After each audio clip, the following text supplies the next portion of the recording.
Bom dia, senhoras e senhores.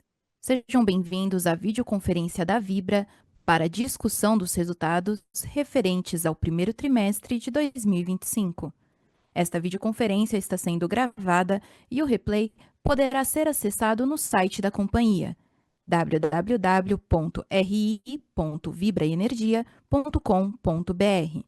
A apresentação também está disponível para download. Informamos que todos os participantes estarão apenas assistindo à videoconferência durante a apresentação e, em seguida, iniciaremos a sessão de perguntas e respostas quando mais instruções serão fornecidas. Antes de prosseguir, aproveito para reforçar que as declarações prospectivas têm como base as crenças e suposições da administração da Vibra e as informações atuais disponíveis para a companhia. Essas declarações podem envolver riscos e incertezas, tendo em vista que dizem respeito a eventos futuros e, portanto, que dependem de circunstâncias que podem ou não ocorrer. Investidores, analistas e jornalistas devem levar em conta que eventos relacionados ao ambiente macroeconômico, ao segmento e a outros fatores podem fazer com que os resultados sejam materialmente diferentes daqueles expressados nas respectivas declarações prospectivas. Estão presentes nessa videoconferência o Sr.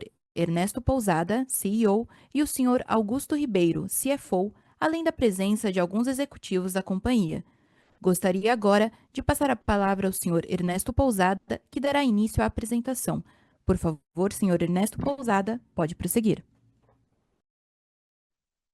Bom dia a todos, bom dia a todas. É um prazer estar aqui com vocês nesse call.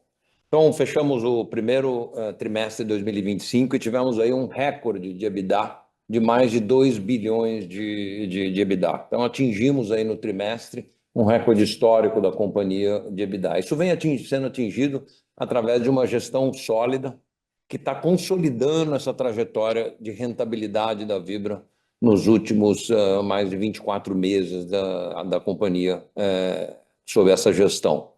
Tivemos, além disso, um fluxo de caixa operacional de 900 milhões no primeiro trimestre de 2025 e uma confirmação, anunciamos aos acionistas 350 milhões em JCP. Eu queria reforçar aqui a nossa política de distribuição de 40% do lucro líquido em dividendos, JCP e dividendos. E lembrar a todos também que nos últimos 2 anos, certamente fomos uma das empresas no Brasil que mais distribuiu dividendos, distribuindo mais de 3,2 bilhões de reais de dividendos nos últimos 2 anos. Então, são números bastante relevantes. Avançamos nas capturas de sinergias com a Comerc.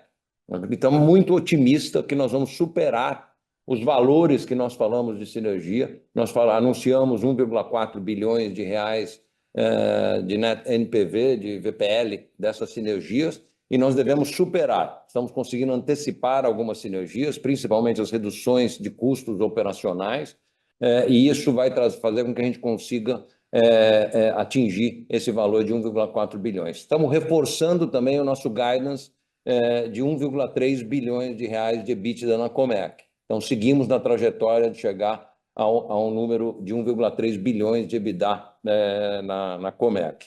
Outro fato relevante da Comerc, estamos trabalhando bastante a gestão de caixa da companhia. Devemos fechar o ano de 25 já com break-even no fluxo de caixa livre da Comerc, e em 26, nas primeiras projeções, já olhamos que devemos ter um fluxo de caixa livre positivo na Comerc.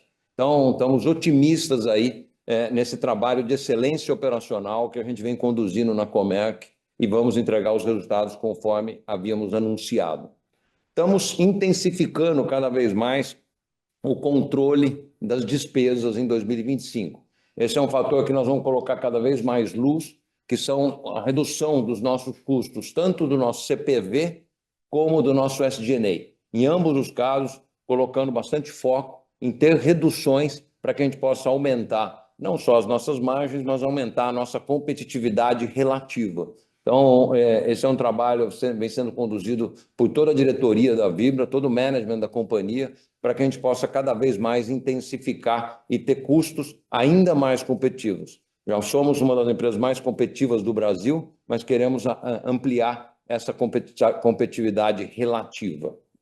Vamos falar um pouquinho de volume, né? A gente teve um fato importante nesse trimestre, que pela primeira vez nos últimos trimestres a gente teve um crescimento de 1% do volume de diesel, gasolina e etanol, da combinação, né? Nós ainda temos um efeito nesse trimestre, que é um efeito negativo do óleo combustível, quando olhamos o volume como um todo da Vibra, e o etanol. O etanol ainda tem uma redução de volume, esses dois produtos. Mas nós estamos bastante otimistas com o retorno da Vibra ao crescimento.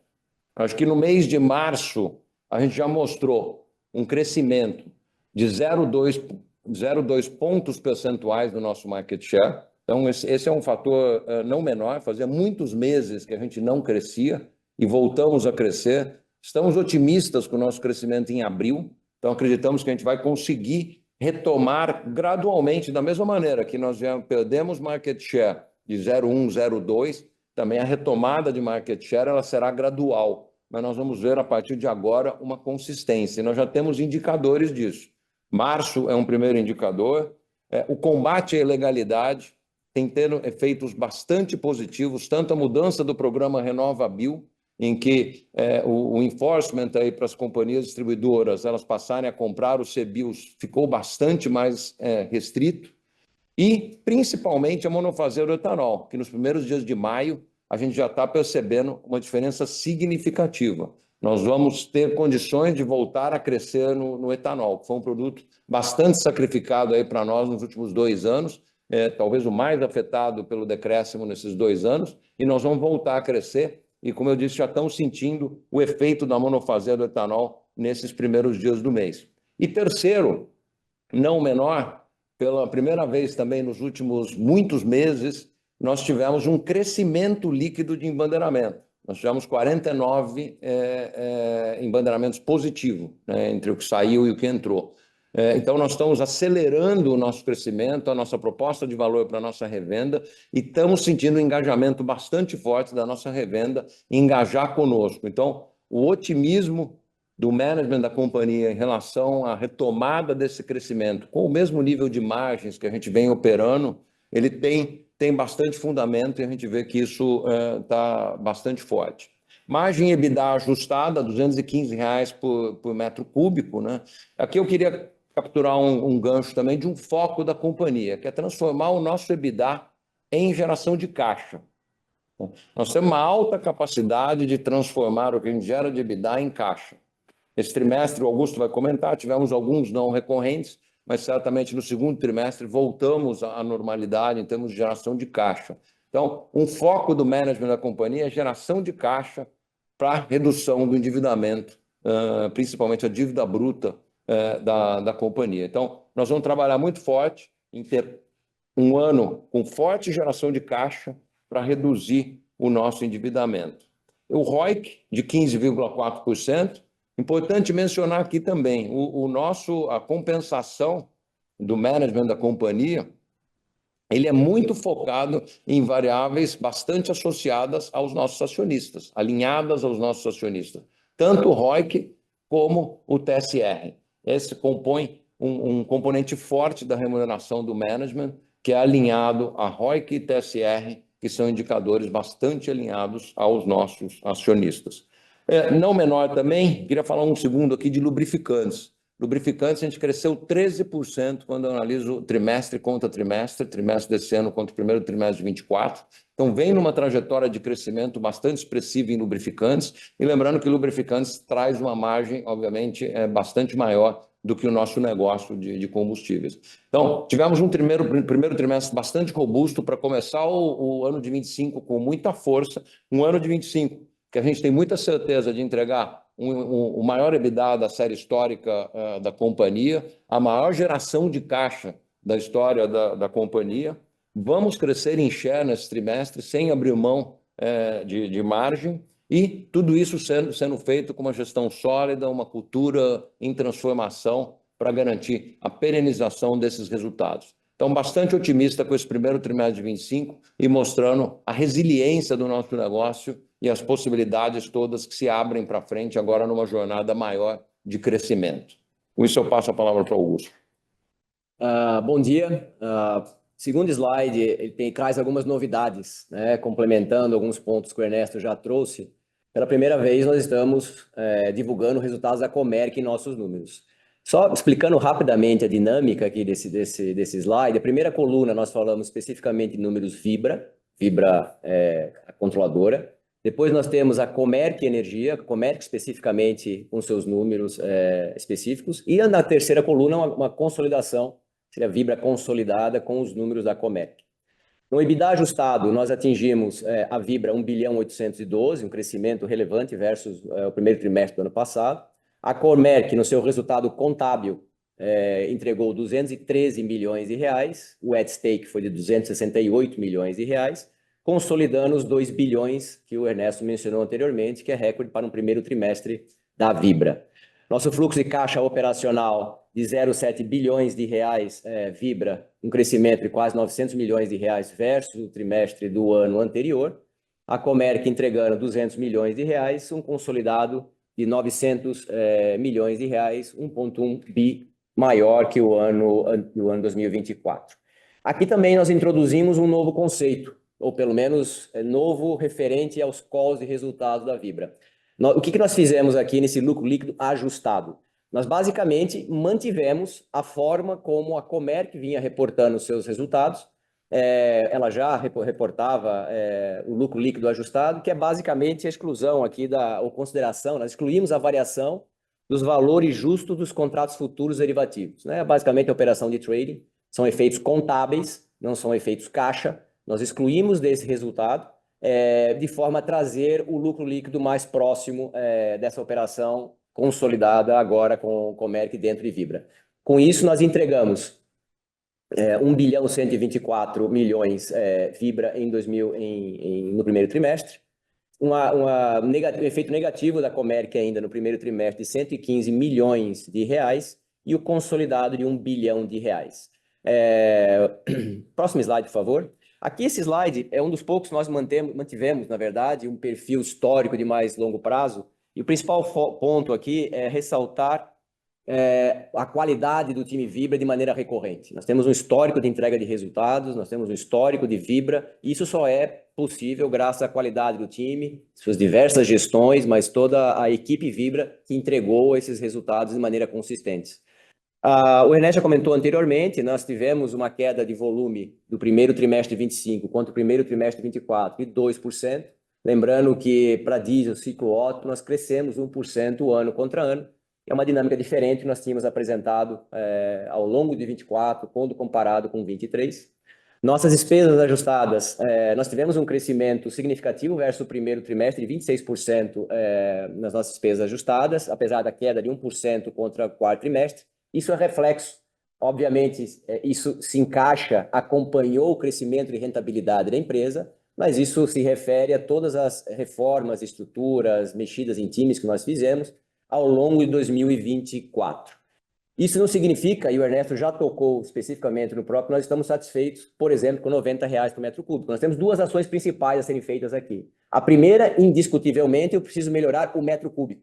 O unitário para crescer, mantendo os custos, eu preciso de mais volume para a diluição dos custos. Então, o crescimento é a chave aqui, é uma parte aqui desse trabalho. E, paralelamente a isso, nós temos um trabalho muito forte de controle de gastos na Vibra. Então, nós temos um trabalho de base zero, né, o último que nós fizemos aqui já faz alguns anos atrás. Nós estamos revendo, basicamente, todos os nossos centros de custo, todos os nossos gastos, buscando oportunidades para tornar a Vibra ainda mais eficiente na sua parte de gasto. Quando eu falo gasto, é despesa e CPV também. Tá? Então, tem bastante ações dentro do custo que nós estamos trabalhando. E, finalmente, a nossa margem EBITDA ajustada, tivemos aí R$215 por metro cúbico, um crescimento de 31% versus a mesma margem EBITDA ajustada do primeiro trimestre de 24. Quando nós excluímos, e aqui eu vou compartilhar alguns números com vocês, que eu acho importante, quando nós excluímos os efeitos tributários de ambos os períodos, e quando nós excluímos venda de ativos, a nossa margem recorrente foi de 1,64 no primeiro trimestre de 25, um crescimento de 4,5%.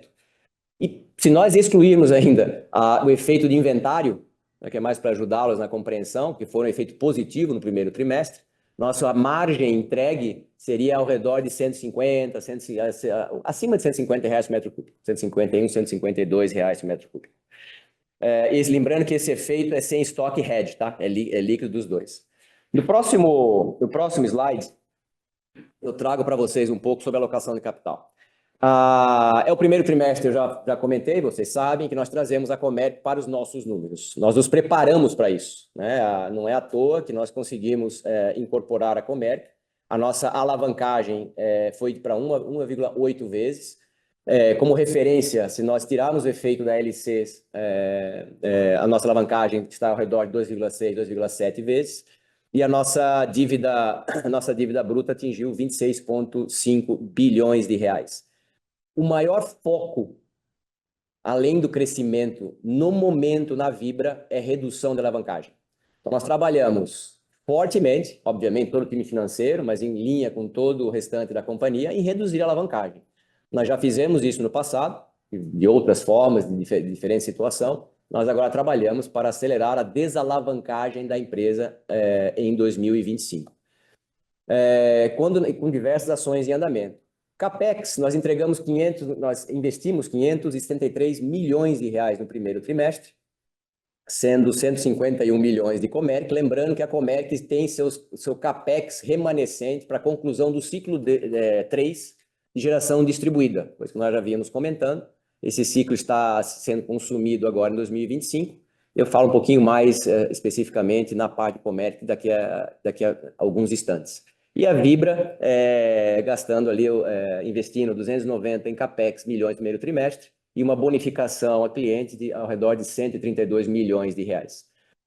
Os dividendos, o René já comentou, anunciamos 350, mais ou menos aqui uma participação de 35% sobre o lucro líquido do período, o lucro líquido ajustado do período. Para o próximo slide, aqui é só uma fotografia pós-incorporação do Comerc. Nós tivemos várias operações liability management, né, de reestruturação de dívida. Nós continuamos fazendo isso de maneira constante e continuamos reduzindo o custo da nossa dívida. Só exemplos, foram 1,7 bilhões de reais renegociados no primeiro trimestre, com uma redução de 1,7 pontos percentuais no custo da dívida e um aumento de prazo médio nessas renegociações de 4,3 anos. Nosso prazo médio, agora, considerando Comerc, foi para 4,58 anos, 4,5 anos, e o nosso spread consolidado CDI+, ao redor de 0,85 ao fechamento do primeiro trimestre de 25. Foco, 3 principais mensagens, só para reforçar esse ponto que eu já mencionei no slide anterior e gostaria de reforçar aqui novamente. Foco total em redução de custo, não só pela melhora dos indicadores financeiros, mas que a redução de custo ajuda a nossa estratégia de melhor crescimento, maior competitividade nesse mercado tão brigado. Então, isso é foco total da companhia. Nós continuamos trabalhando no liability management futuro. Existem outras operações, outras possibilidades contínuas. Isso é a boa notícia de uma empresa do tamanho da Vibra e, obviamente, buscando reduzir nossa dívida bruta. E no terceiro e último bullet point, tudo isso preservando a capacidade de retornar ao acionista nosso objetivo de 40% do lucro líquido ajustado, que é aquele conceito novo que eu trouxe para vocês, e através de 3 principais fatores. Continuamos distribuindo resultados através de JCP, dividendos e recompra de ações. Essas são as 3 alavancas principais que nós estamos trabalhando no momento. Para o próximo slide, eu entro agora na parte de postos. Nós crescemos nossa EBITDA ajustada em 9% versus o ano passado, atingimos 993 milhões de reais, quase 1 bilhão de reais aqui no resultado do primeiro trimestre. E o volume total de postos, o Ernesto já mencionou um pouco anteriormente, nós reduzimos em 2% aqui o volume, só que nós crescemos no diesel Otto, no ciclo Otto mais diesel, sendo que no ciclo Otto o principal ofensor aqui foi o etanol no período. O etanol tem toda uma história, monofasia, o Ernesto já tocou um pouco, podemos comentar um pouco depois, mas é o que explica a dinâmica de volume do primeiro trimestre. Market share da rede bandeirada, fechamos o trimestre com 30,7% e com crescimento na parte de bandeira branca, aqui obviamente com rentabilidade, atingindo ali o fechamento de março próximo, acima de 5% de market share.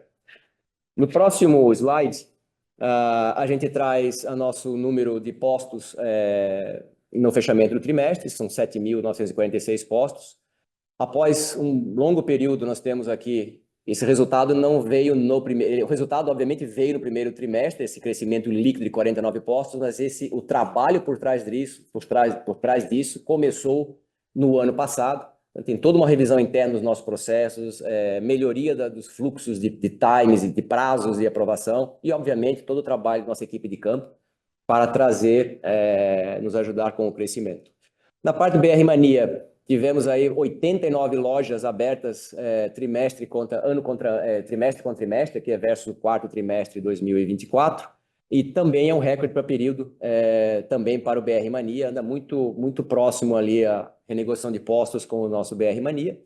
E em aditivados, atingimos aí 43,2% de market share, um crescimento de 0,4 pontos percentuais, lembrando que aditivados, para a rentabilidade da empresa, ele adiciona, ele melhora, com um mix de volume de 21,1%, mas com um mix da margem bruta de 28%. No próximo slide, nós entramos aqui no B2B, nós tivemos um resultado muito importante no crescimento do período, no primeiro trimestre de 25, foram 57%. Se nós compararmos aqui, fizermos alguns efeitos extraordinários que atingiram mais especificamente o B2B, bases comparáveis, o B2B ainda cresceu sua rentabilidade, seu EBITDA ajustado, em mais de 13%. Então, um crescimento robusto em B2B, de maneira recorrente. Volume total, uma redução ano contra ano de 3%. Aqui o B2B, obviamente, é o mais impactado com a redução do óleo combustível. Quando eu considero na linha de baixo o crescimento em diesel, por exemplo, o B2B cresceu 7% ano contra ano, atingindo 1,7 milhões de metros cúbicos no período. A aviação estável, 1,080 no primeiro trimestre para 1,066 litros no primeiro trimestre de 25.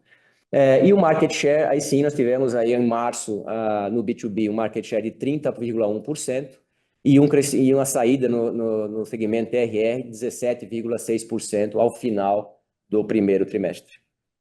Próximo slide, aqui uma pequena animação, nós relançamos a marca Lubrax, agora com uma nova arte. Um crescimento, o Ernesto já tocou anteriormente, mas um crescimento robusto de volume período a período.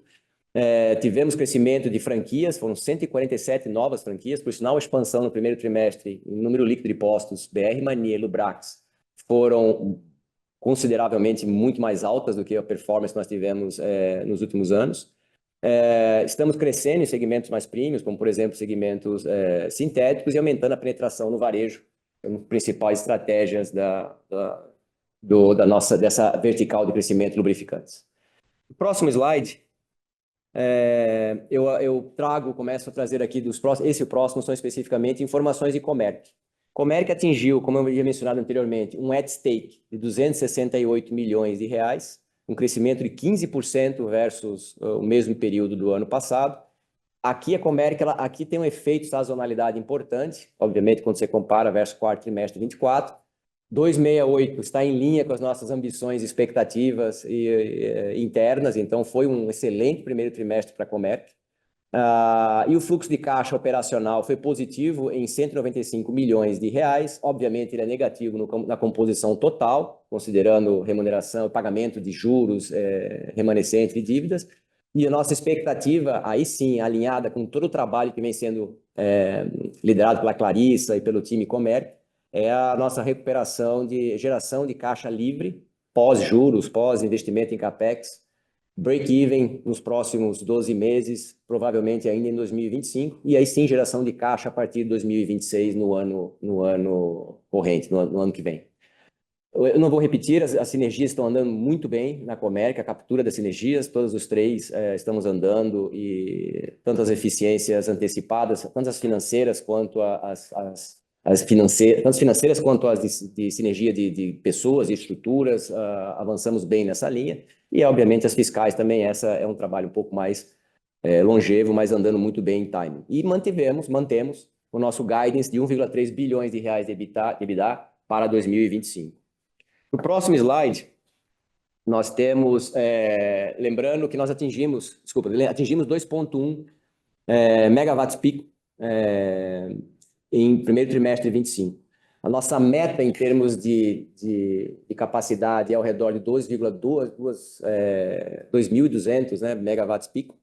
sendo que na geração centralizada nós atingimos nossos objetivos iniciais de projeto, 919 gigawatts-hora, e na geração distribuída, basicamente faltando ainda uma parte, como comentei anteriormente, do ciclo 3 de GD, nós atingimos 137 gigawatts-hora no primeiro trimestre de 25.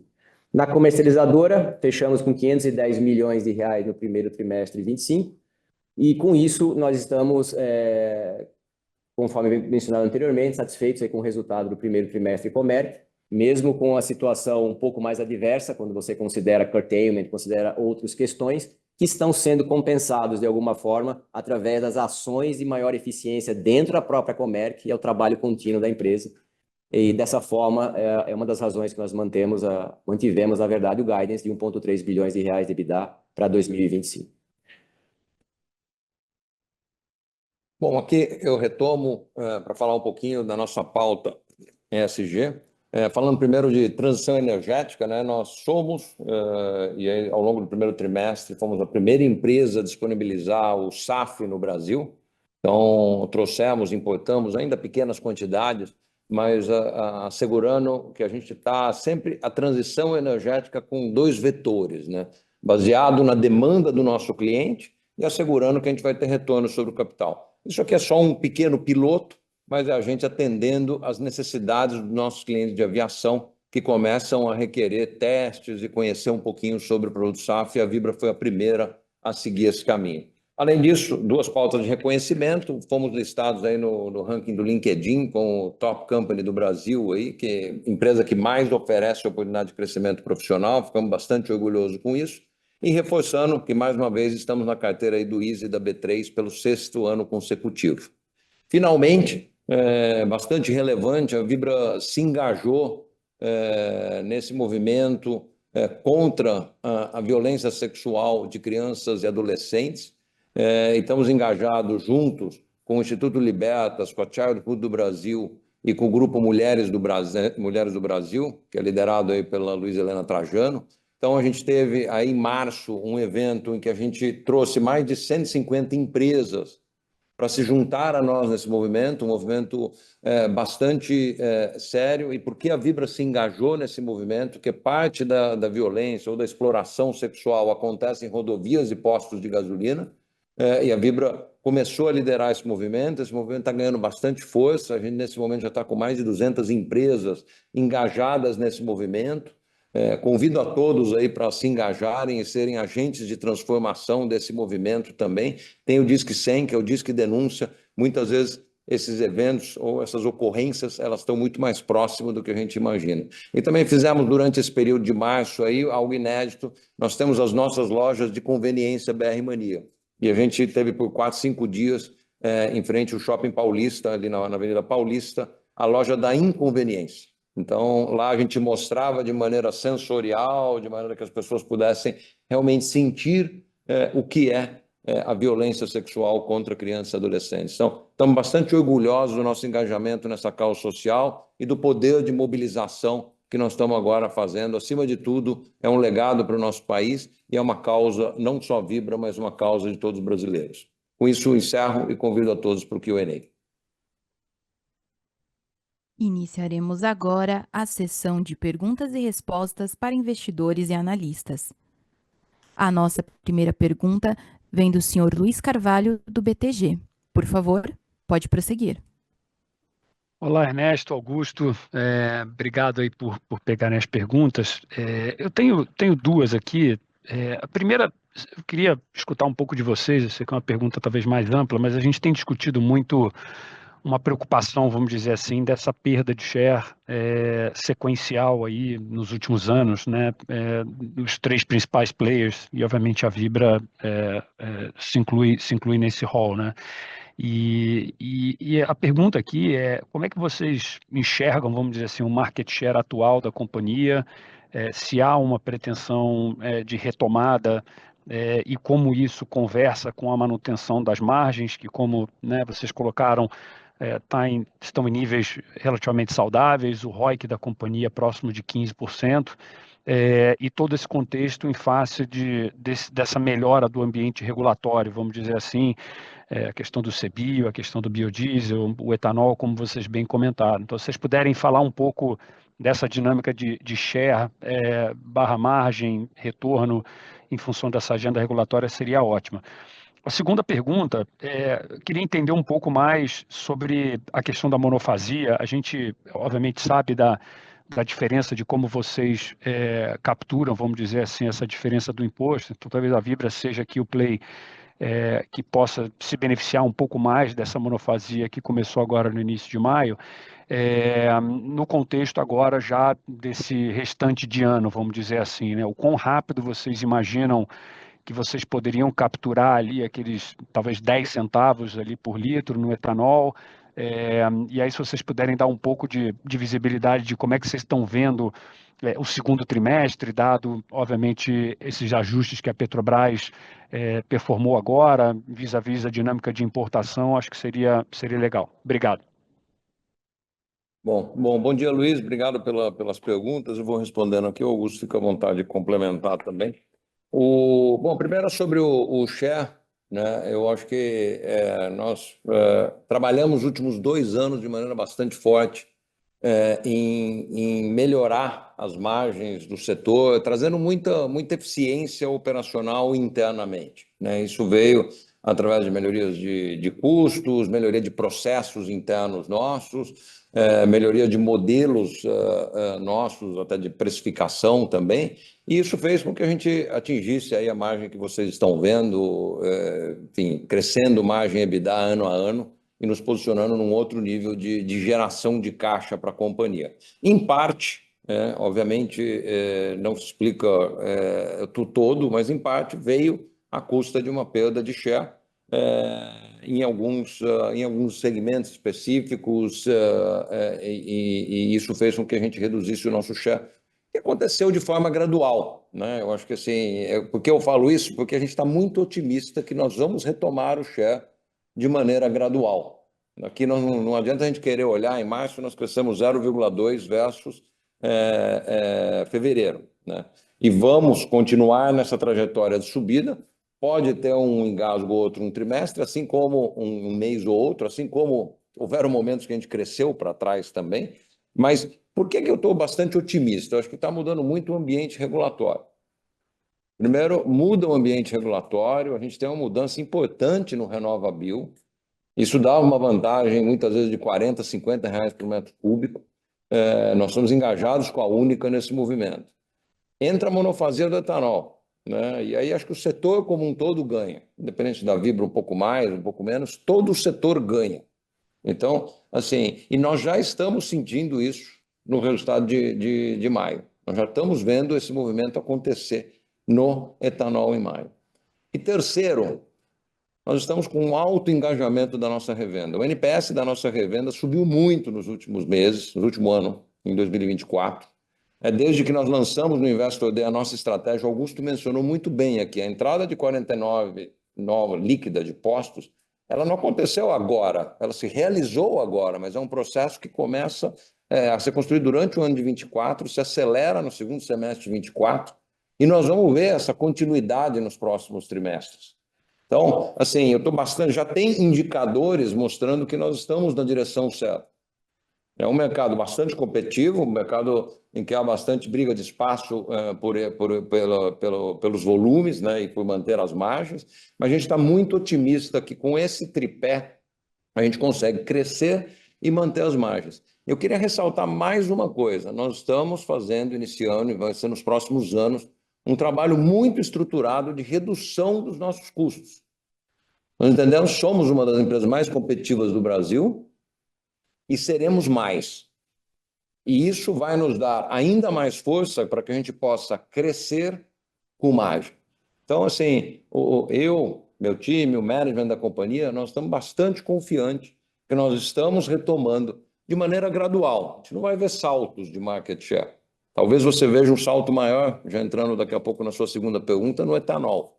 Mas nós não vamos ver grandes saltos no volume. Assim como perdemos gradualmente, vamos retomar gradualmente, mas isso não virá às custas de margem, virá a inibição das fraudes, virar numa proposta de valor e engajamento único que nós estamos tendo com a nossa revenda, isso virá desse trabalho de expansão de novos postos. Então, esse trabalho todo e da redução dos nossos custos. A combinação disso vai fazer com que a gente consiga entregar o crescimento com o nível de margens que nós estamos vendo hoje.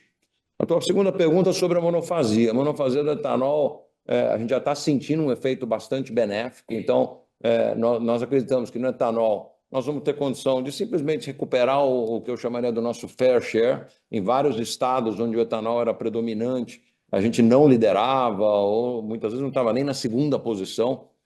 Então nós vemos que aqui tem um potencial bastante importante da gente recuperar o nosso share. Aqui sim, deve acontecer de forma um pouquinho mais rápida, não super acelerada, mas aqui deve acontecer de maneira um pouco mais rápida. A gente espera já ver algum ganho de share aí em maio no etanol. Então, assim, a gente percebe, e já estamos sentindo isso desde o dia 1º de maio, com a entrada da monofasia, a gente está sentindo, claro, são poucos dias ainda, vamos ter que aguardar os próximos movimentos do mercado, mas por esses primeiros movimentos, a gente já está sentindo esse movimento acontecer. E depois você fez uma pergunta também, né, a tua terceira pergunta, na verdade, sobre o trimestre, né, o segundo trimestre.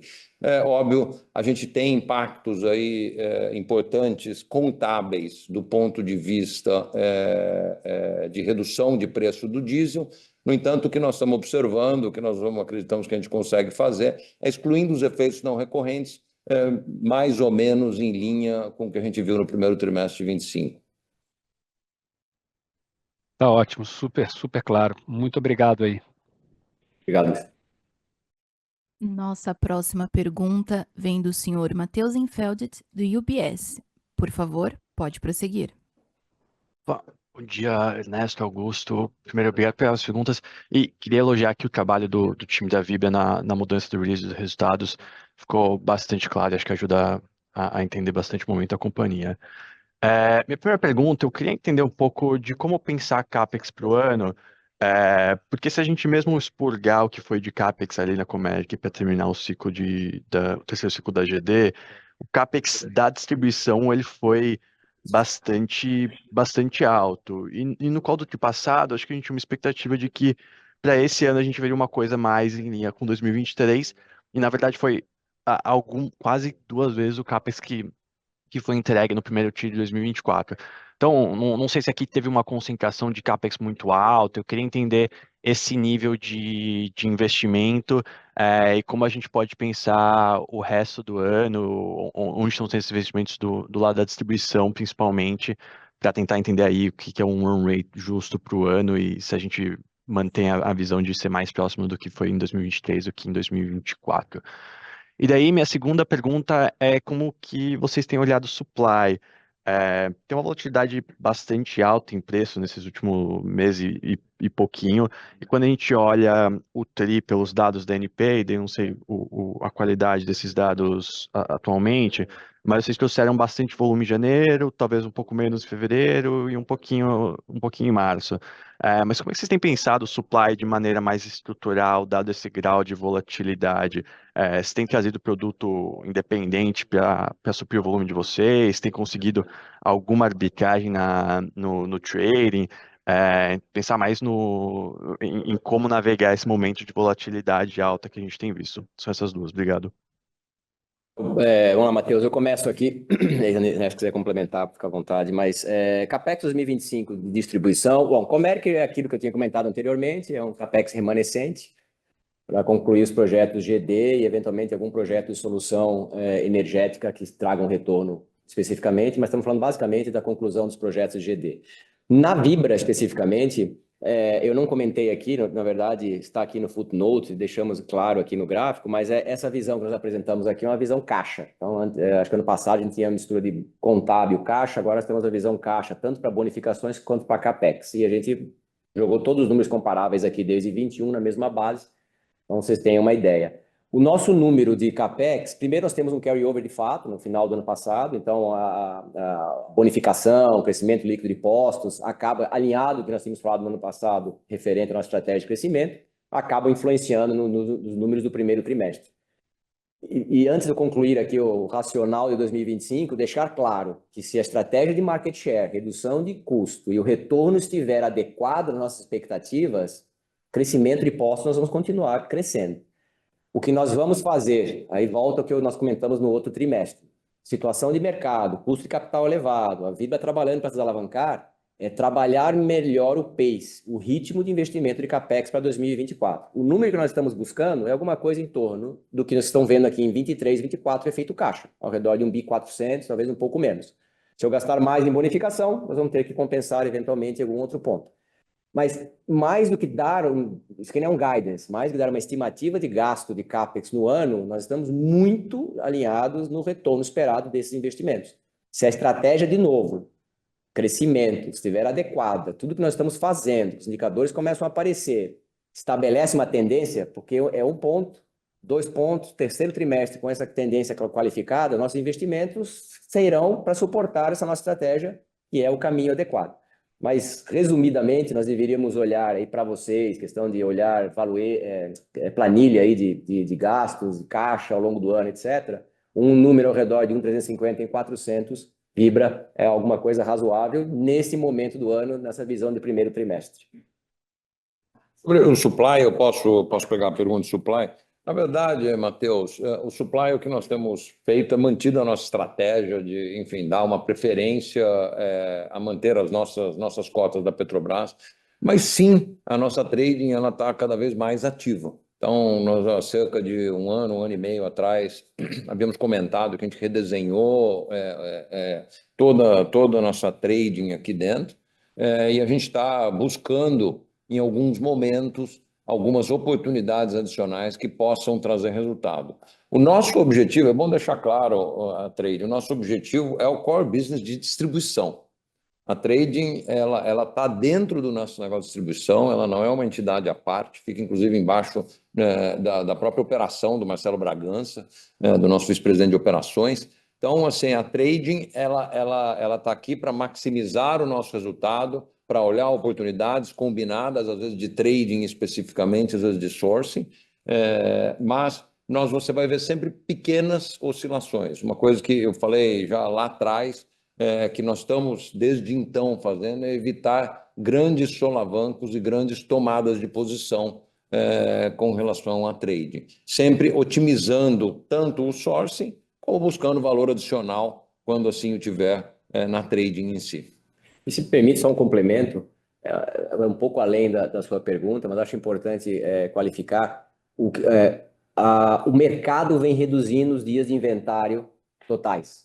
Desde janeiro, posição de virada de ano, mais de 40 dias de inventário estimados, baixando para 36, 37 ao final aí do primeiro trimestre. O que nós estamos vendo com toda essa volatilidade e nós temos uma boa visão de line-up de entradas de navio importado, tanto para abril e maio, né, é uma visão muito próxima, junho tem um pouco mais de variabilidade, que a demanda ainda é maior do que a oferta.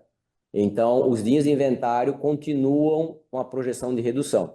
Obviamente, depende muito de estratégia, preço Petrobras, diferença do gap da paridade versus importado, mas o que nós estamos vendo é que só nesse início de segundo trimestre já foram 3 reduções de preço pela Petrobras, e acredito que eles vão continuar acompanhando essa paridade para manter aí a competitividade num patamar relevante. Então, do ponto de vista concorrencial, oferta-demanda, o segundo trimestre ainda não aponta grandes entradas de importados, apesar da paridade ainda se manter um pouco elevada mesmo com a última operação de preço. Só complementando, Augusto, só resumindo, eu acho que esse é um ponto bastante importante. A volatilidade, ela muitas vezes inibe a importação, porque isso gera incerteza dos valores. Então, que vai no final de margens efetivas que você vai conseguir, especialmente nesses momentos de alta volatilidade. Deixa concluir no ponto que o Augusto muito bem colocou aí. Tá claro, obrigado. Nossa próxima pergunta vem do senhor Vicente Falanga, do Bradesco BBI. Por favor, pode prosseguir. Obrigado, Ernesto. Obrigado, Augusto. Se eu pudesse fazer minha primeira aqui, só um follow-up no CAPEX aqui, né? Queria entender se esses 1,4 bi, então, já inclui bônus antecipado A gente tinha um número um pouco maior aqui com o bônus antecipado na casa de 1,8. E só para entender, então, vocês já fizeram metade desses 1,4 bi aí no primeiro trimestre, pelo que eu vi aqui, 650 milhões de reais. A gente deve esperar, então, que você tenha um spillover também para o ano que vem, assim, porque no fim das contas, acho que o mercado quer saber quanto que vocês vão fazer de capex caixa esse ano, né? Acho que tem gerado um pouco de volatilidade no preço da ação esse número. Essa é a minha primeira pergunta. Na minha segunda pergunta é se vocês pensam em redear o PPA na Hélio Vargas. Obrigado. Obrigado, Falanga. De maneira CAPEX, é o que eu falei, efeito caixa no ano, considerando somente Vibra, é ao redor de 1.4 bi no ano, teve uma aceleração no final, esse mais ou menos o número que a gente trabalha para o ano. 1.8 bi foi o efeito contábil, né, entre caixa mais efeito contábil de bonificação, que nós apontamos isso no final do ano passado.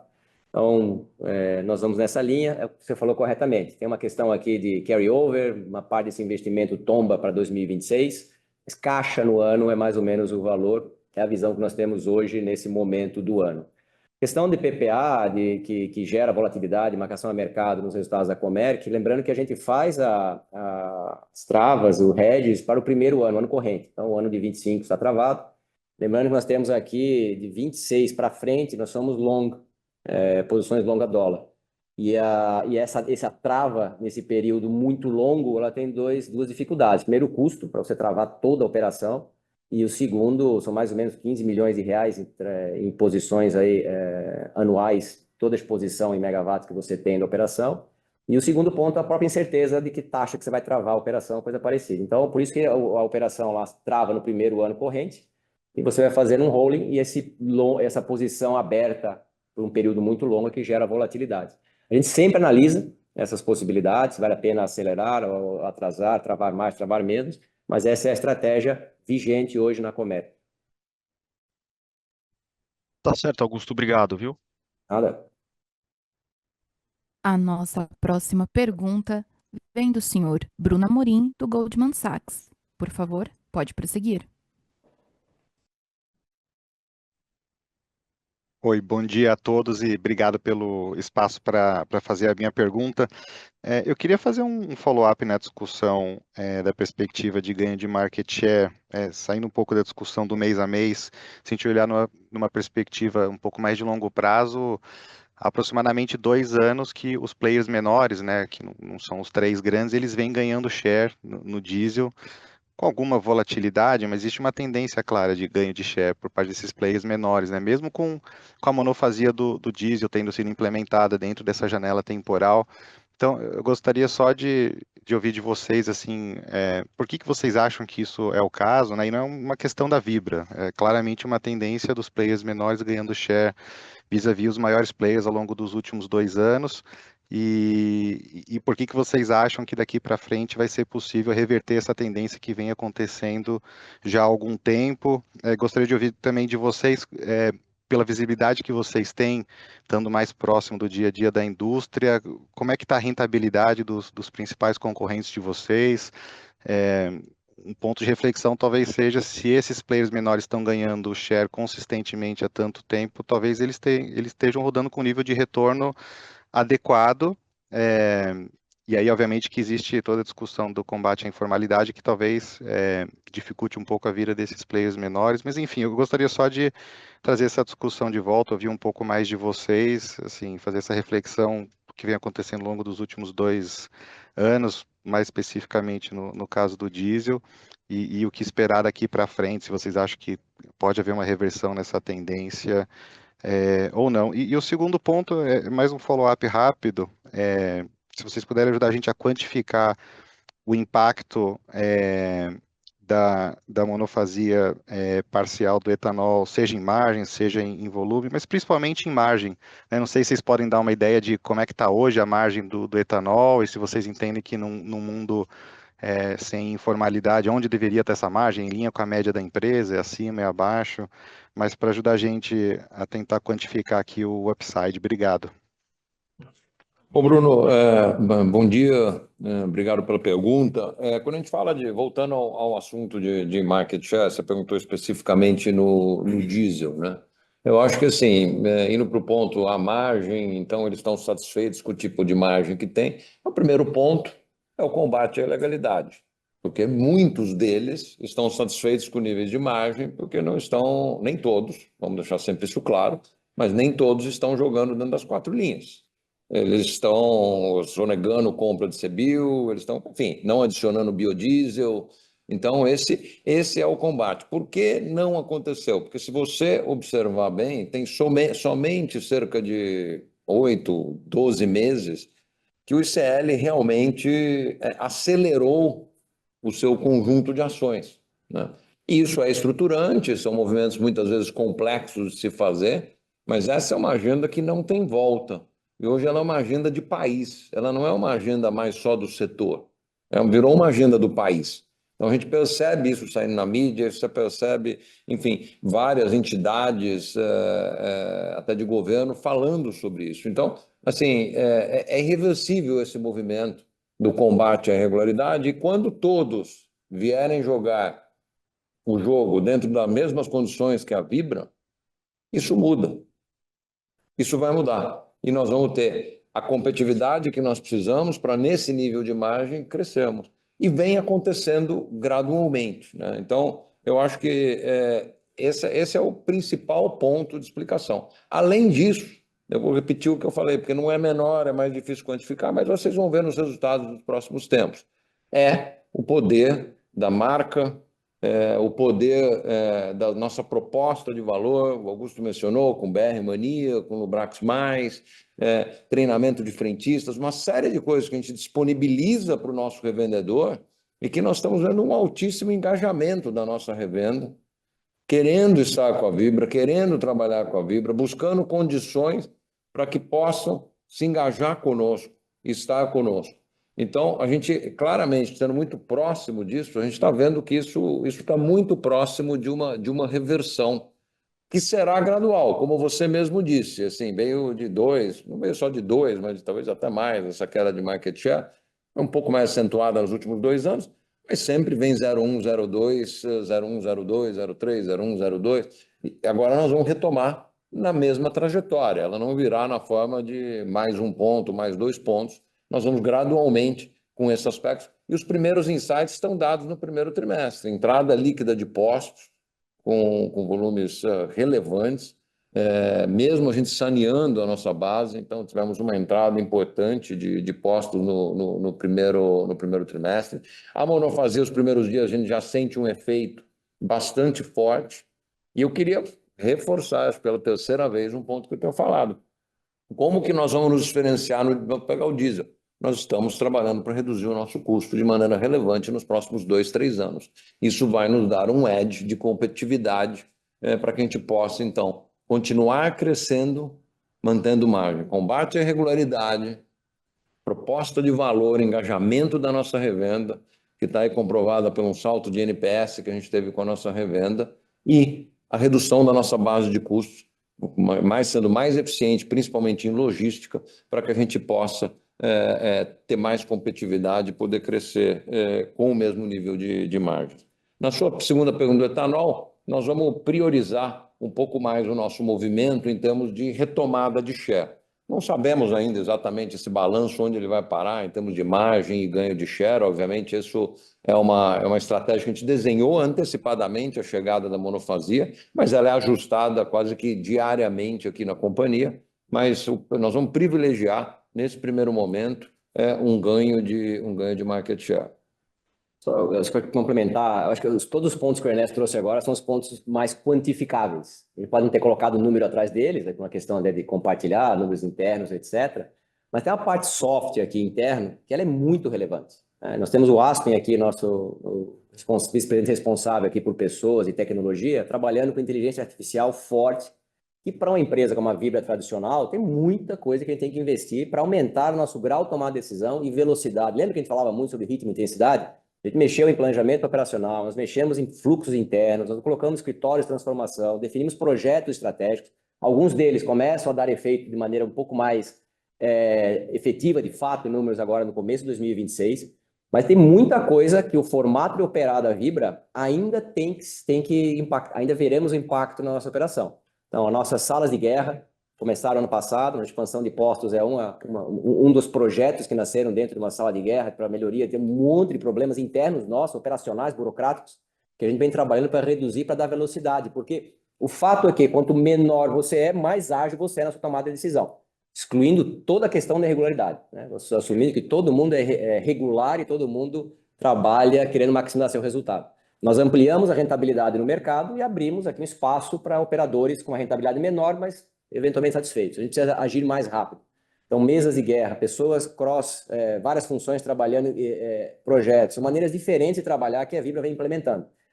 É soft no sentido que eu não consigo quantificar, mas o formato e forma de trabalho da Vibra, desde que a gestão aqui, o Ernesto começou há 2 anos atrás, tem muita coisa que a gente já falava no passado, que a gente vem implementando, e o resultado, nós acreditamos, que começa a vir ao redor agora a partir de 2026. Né? A ser visto é o que a gente está fazendo internamente para entregar melhores resultados. Perfeito. Obrigado e bom dia. Bom dia.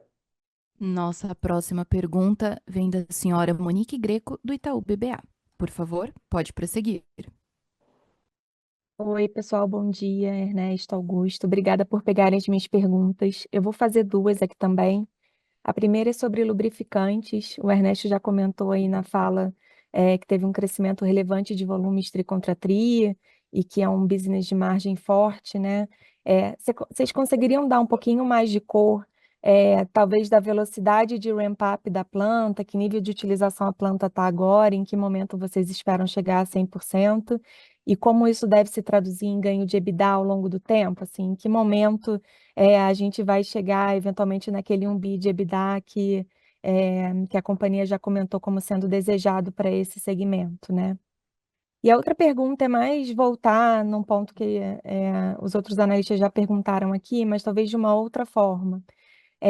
Quando a gente pensa em patamar de margens para o resto desse ano, né, o Augusto até comentou aí uma expectativa para o segundo tri, da margem sem os efeitos não recorrentes ser mais ou menos em linha com o primeiro tri, né? Se a gente pensar nesse patamar de margens aqui para o ano inteiro, isso é consistente com a expectativa de vocês ali da fala do Ernesto no começo de entregar o maior resultado da história esse ano? Assim, esse patamar de margens que a gente está vendo no primeiro tri até o final do ano é consistente com essa expectativa? Ou vocês esperam aqui tem uma expectativa de expansão de margem até o final do ano para conseguir entregar esse resultado? Obrigada. Bom, eu posso pegar ali lubrificantes, né? Lubrificantes, enfim, a gente vem, obviamente, com esse crescimento de volume, ocupando cada vez mais a nossa fábrica. Nós, obviamente, temos uma fábrica que ela é, depois da expansão, significativamente maior do que a nossa venda, né?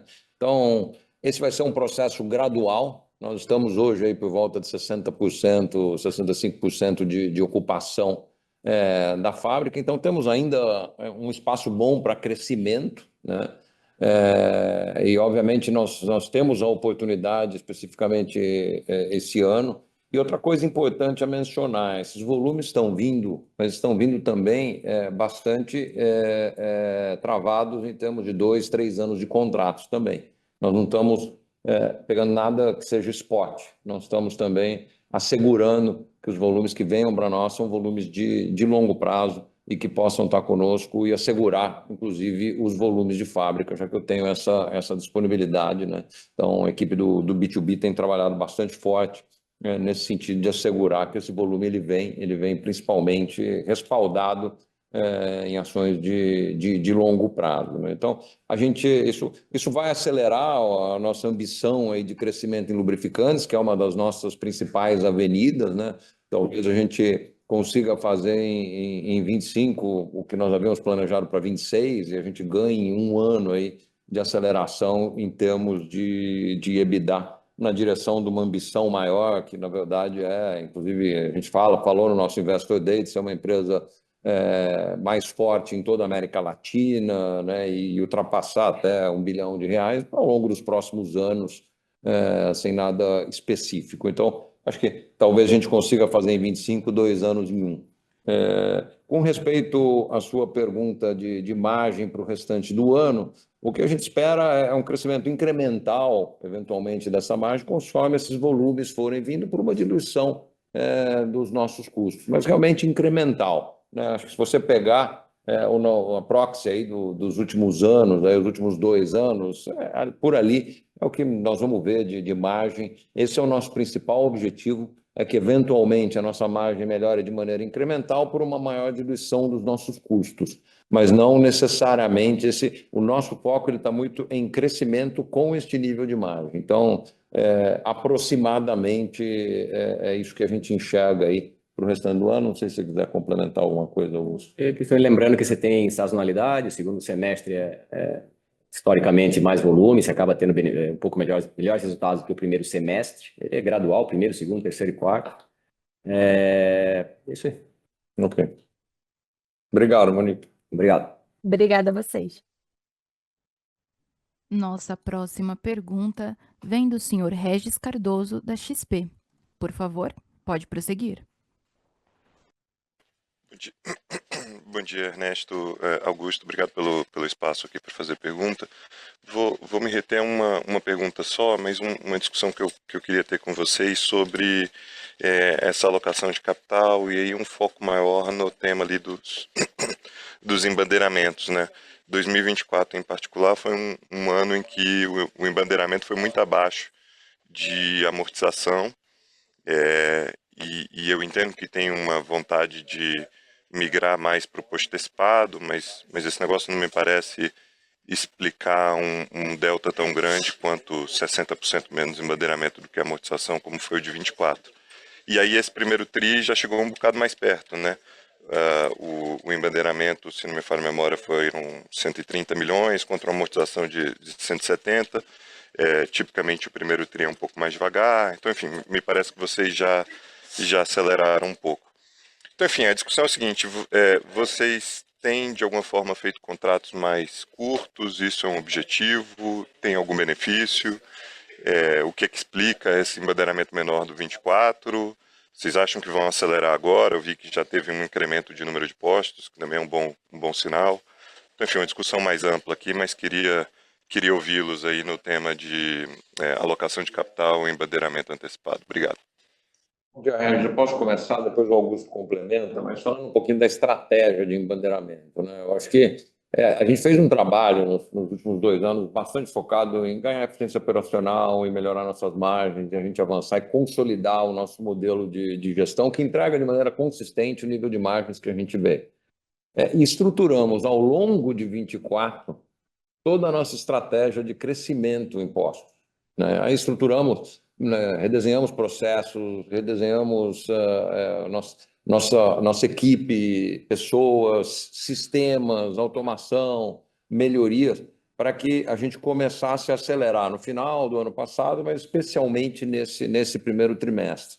Então, de fato, se você olhar o ano de 24, a gente teve um nível de embandeiramento baixo, né, relativamente baixo. 23 também já não tinha sido um ano tão bom, mas 24 especificamente veio um número abaixo, e agora nós estamos acelerando para um nível que a gente acredita que vai definitivamente reposicionar a companhia no seu crescimento.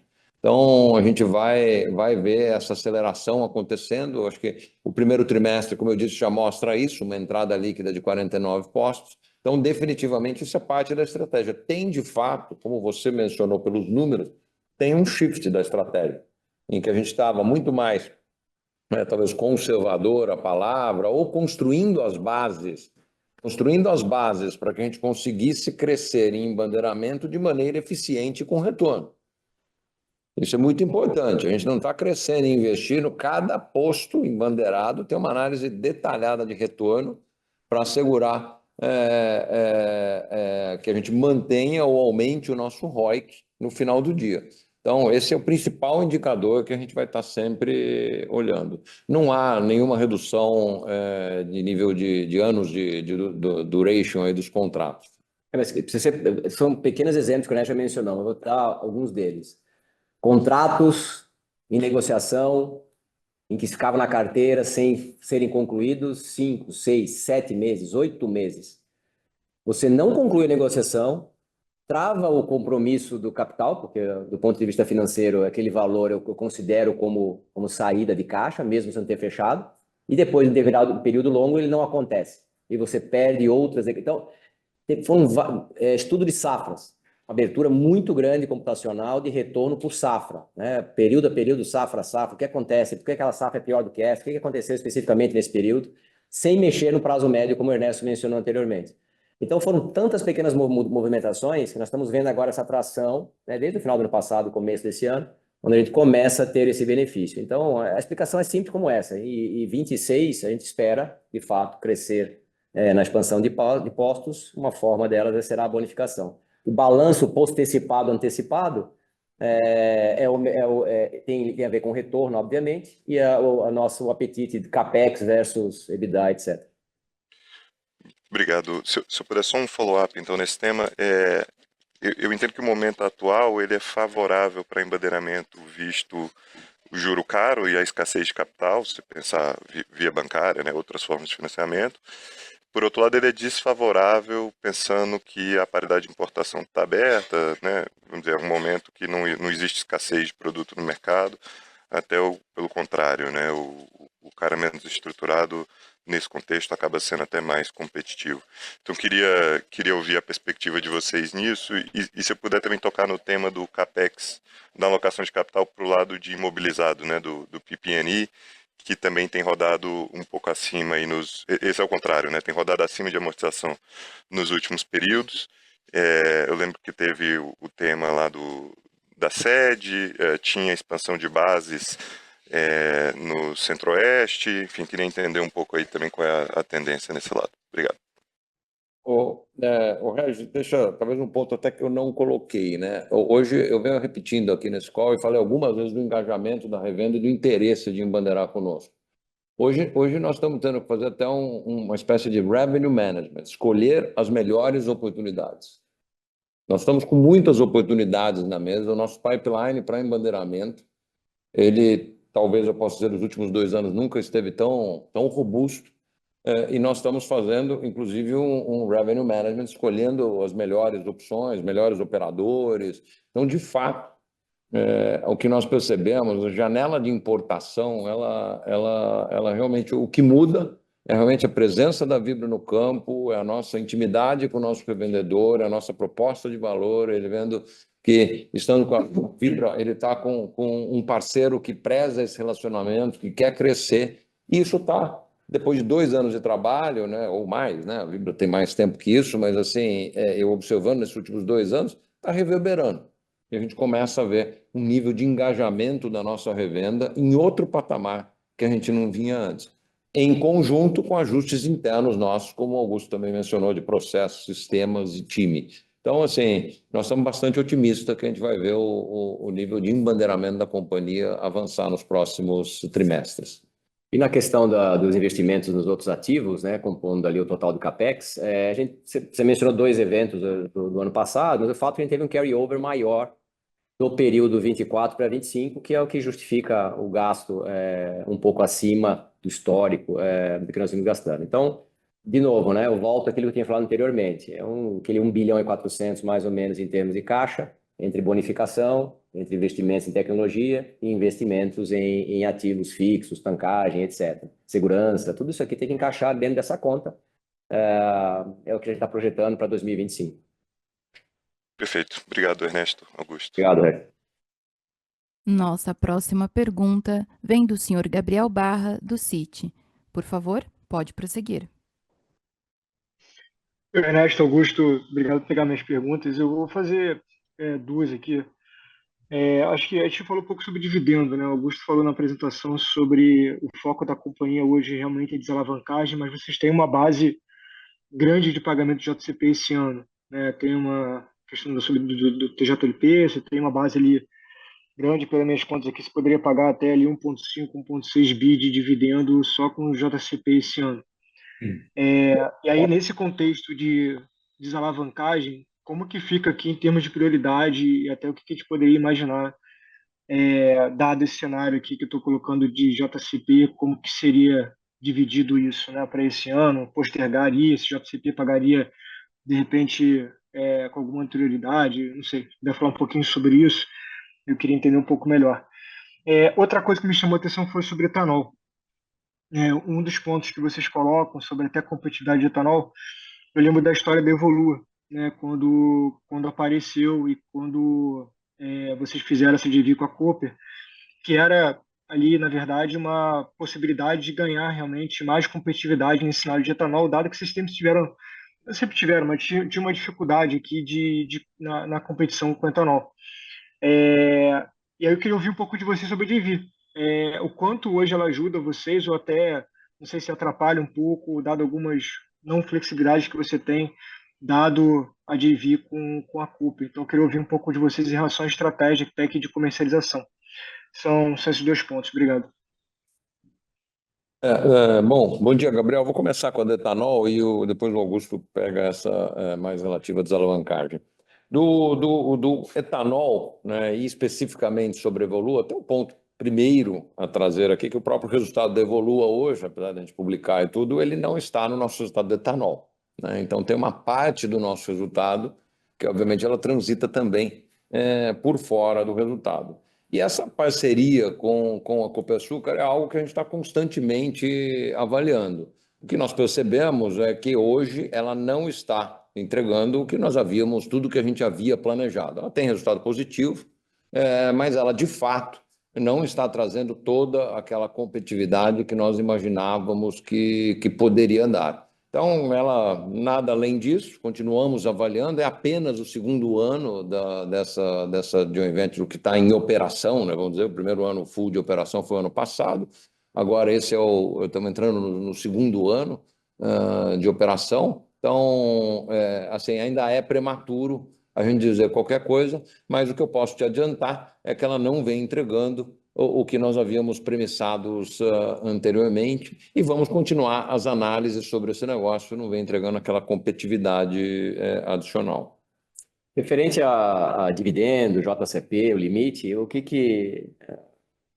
assim como nós fizemos no primeiro trimestre, né, já anunciamos remuneração sobre 350 milhões na forma de JCP, nós vamos buscar maximizar todo o retorno para a companhia, seja ela por algum ganho tributário referente ao ACP, seja ela por distribuição de dividendos, seja ela por recompra de ações. Vamos trabalhar com essas três ferramentas ao longo do ano, sempre almejando aqueles 40% como estimado do lucro líquido ajustado. Ajustado, lembrando, tirando toda a variação de marcação a mercado, da operação de trading, que não é feito caixa, é feito contábil, a gente está tirando isso e gerando essa nova base, até para facilitar uma perspectiva, uma estimativa de vocês do que seria um run rate. Decisão, primeiro trimestre, ainda é cedo para a gente falar sobre distribuição de dividendos ou assumir um compromisso referente ao ano, mas é importante deixar que, do ponto de alocação de capital, a Vibra se mantém na meta de remunerar o acionista ser uma das maiores empresas do Brasil de remuneração e de retorno ao acionista, né? Dentro dessas três formas, né? Via JCP, via dividendos complementar, como foi ano passado essa dupla, e recompra também de ações, quando a gente achar isso estrategicamente, mantendo o norte mais ou menos aproximado de 40% do lucro líquido ajustado para 2025. Ótimo, pessoal. Muito obrigado. Obrigado, Gabriel. Nossa próxima pergunta vem do senhor Leonardo Marcondes, do Bank of America. Por favor, pode prosseguir. Opa, bom dia, Ernesto e Augusto. Obrigado por pegarem minhas perguntas. A minha primeira é em relação ao Comerc. Vocês se afirmaram o guidance, né, de 1,3 bi para o ano. Eu queria saber o que vocês estão esperando para trade em soluções dentro desse guidance. E aí também queria pedir para vocês darem um pouco mais de cor nas sinergias que vocês mencionaram, principalmente na parte do OPEX, né? Dado que no Liability Management para a gente é um pouco mais claro o que está sendo feito. E aí minha segunda pergunta também é sobre a alocação de capital, né? No começo do qual o Ernesto até reiterou a política de dividendo com payout de 40%, né? Então eu queria saber um pouco de vocês, o que dá para esperar em relação à alocação de capital que não vai voltar para o acionista, né? Então, se puderem falar um pouquinho se alguma coisa mudou desde do Investor Day do ano passado, né? Então seria para a gente bem legal se vocês puderem dar um pouco de cor nesse tema aí. Obrigado. Bom, Leonardo, bom dia, obrigado pelas perguntas, né? Sobre a primeira pergunta sobre o específico dos negócios da Comerc, a gente obviamente trabalha dentro de todos os negócios, procurando maximizar cada uma das verticais de negócio da companhia, mas a gente não dá o disclosure específico de uma unidade de negócio ou outra, né? Então, assim, a gente segue em linha. O que eu posso te dizer é que, obviamente, com o impacto que nós estamos tendo na geração centralizada do curtailment, todos os outros negócios estão fazendo o seu esforço adicional, em conjunto com redução de custo, para que a gente possa estar mantendo esse guidance de 1,3 bilhões, né? Até entrando na sua segunda pergunta, né? O que já da sinergia específica em relação a custos, o que nós encontramos desde o final do ano passado, já acompanhando e efetivamente desde janeiro, é realmente uma oportunidade importante de redução de custos da Comerc. A gente chama muito de sinergia, mas, na verdade, muitas vezes é uma redução de custo, dado que a companhia teve um crescimento expressivo, o foco da organização sempre foi muito no crescimento. E quando a gente entrou lá, o que nós estamos vendo é que tem uma oportunidade maior até do que nós havíamos imaginado inicialmente de uma redução de custo, não só do SG&A, mas também de custos operacionais, né, relacionados ao nosso CPV. Inclusive também melhorias operacionais, de operar gerando mais nas nossas GDs, enfim, com diversas oportunidades aí. Então, assim, a gente está encontrando uma oportunidade maior do que nós esperávamos na sinergia relativa a custos, de oportunidades efetivas de redução de custo dentro da Comerc. E como eu disse, a nossa agenda de Comerc ela é uma agenda muito focada no ano de 25 em trazer a excelência operacional, assegurar que a gente entrega sinergias, que a gente entra numa geração de caixa. Nós queremos esse ano, até o fim do ano, estarmos em break-even. Para o ano que vem, a gente está gerando um fluxo de caixa livre, né? Fluxo de caixa livre positivo a partir do ano que vem. Então, a gente tem bastante confiança de que nós estamos caminhando fortemente nessa direção.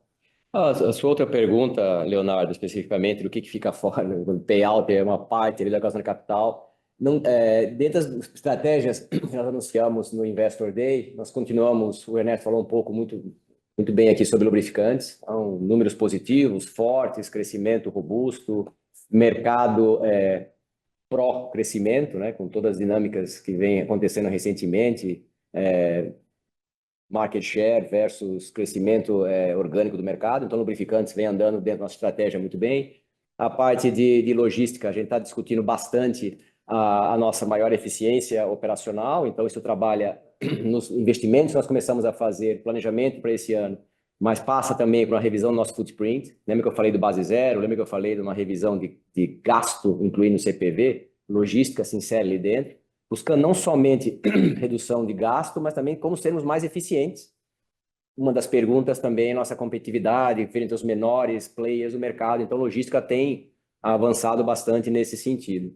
O B2B vem tendo resultados fortes recentemente, grande market share, estratégia. A parte de gás, especificamente, que se insere dentro do B2B, não temos nenhuma novidade a respeito, continua sendo uma busca de alguma forma nesse mercado, mas não temos nada para compartilhar nesse momento. E a parte do retorno com renováveis, o Ernesto mencionou um pouco agora, nós mostramos onde nós estamos com referência à Comerc, inclusive a alocação de capital na Comerc, basicamente seguindo aí o remanescente da geração distribuída, e de postos, tudo aquilo que a gente falou de crescimento líquido, falamos um pouco de bonificação, como é que vai ser a alocação de capital, para dar crescimento esperado dentro desse segmento para a companhia. Lembrando que nós estamos num ano de muita volatilidade, então nós tivemos impacto positivo na contabilidade por aumentos de preços de Petrobras no primeiro trimestre. Segundo trimestre, nós teremos, com certeza, impactos negativos. É importante lembrar, já reforçando isso, vocês sabem disso, conhecem toda a dinâmica do mercado. O impacto contábil, ele não é caixa.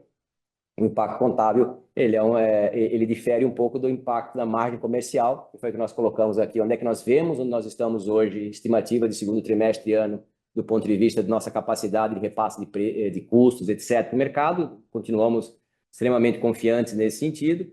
Lembrando que redução de preço tem um impacto muito relevante em caixa, capital de giro. Às vezes, a gente lê alguns relatórios, fala-se do impacto do EBITDA e esquece de falar da liberação de caixa, que tem outra consequência importante, que é o uso e aplicação do caixa na própria companhia. Então, essa dinâmica é algo que a gente vem operando muito bem nos últimos anos e é o que nos mantém confiantes aí de que 2025 vai ser mais um bom ano para a Vibra. Bem claro, pessoal. Obrigado pelas respostas. Obrigado. A sessão de perguntas e respostas está encerrada. Gostaríamos de passar a palavra ao CEO, Sr. Ernesto Pousada, para que faça as considerações finais da companhia. Obrigado a todos. Eu queria reforçar basicamente 2 pontos, né? A companhia está muito focada em 2025, numa expressiva geração de caixa para reduzir o nosso endividamento. Então, esse é o primeiro ponto. O Augusto trouxe muito bem aqui ao final. Esse decréscimo dos preços vai liberar mais caixa para que a gente possa reduzir o nosso endividamento. Então, a companhia está muito focada em operacionalmente gerar mais caixa para que a gente possa reduzir o endividamento, e assim vamos fazê-lo em 2025, entregando esse resultado. E o outro lado é assegurar que o ano de 2025 vai marcar o retorno da Vibra ao processo de crescimento. Nós vamos voltar a crescer no mercado, especialmente de diesel, gasolina e etanol. Nós vamos voltar a crescer com o nível de margens que vocês estão observando. Então, esses são os 2 focos da companhia, os 2 focos da organização, para que a gente possa entregar isso ao longo de 2025. Muito obrigado a todos. Um bom dia. Bom dia. Obrigado. A videoconferência da Vibra está encerrada. Agradecemos a participação de todos e tenham um bom dia.